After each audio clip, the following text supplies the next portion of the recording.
Hi guys! And hello, this is Simple Dawn. And you know what? This coming weekend, may darating na bagyo. Hay nako, another bagyo, another day, another night.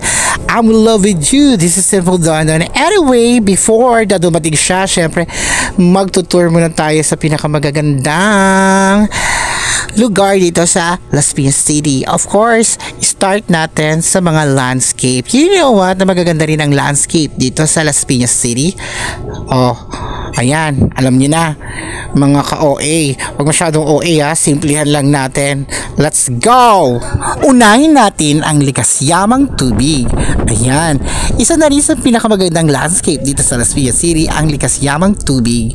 Well, pumili lang tayo kasi merong madumi at meron ding malinis. Okay, natural lang yon kasi nandito tayo sa Maynila. Okay, simple lang natin, wag natin OOyan na. Okay?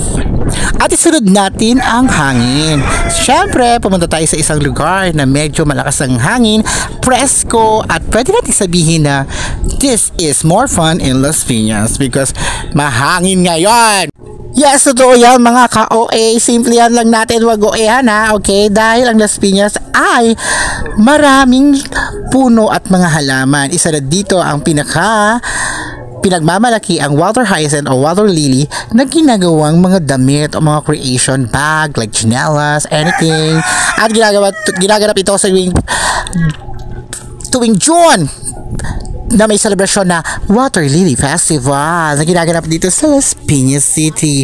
Masyadong no? Simplihan lang natin, okay? Wag masyadong aehan.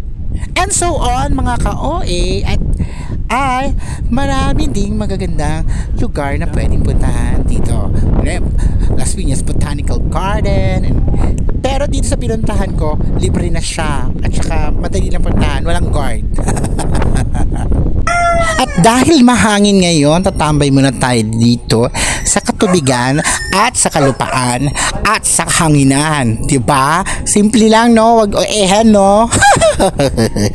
Anyway, napakaganda nga pagmasdan ang kalangitan niya dahil medyo maganda ang temperatura, diba? Simple lang ha, wag oehan. OA ka ba? Nako ha.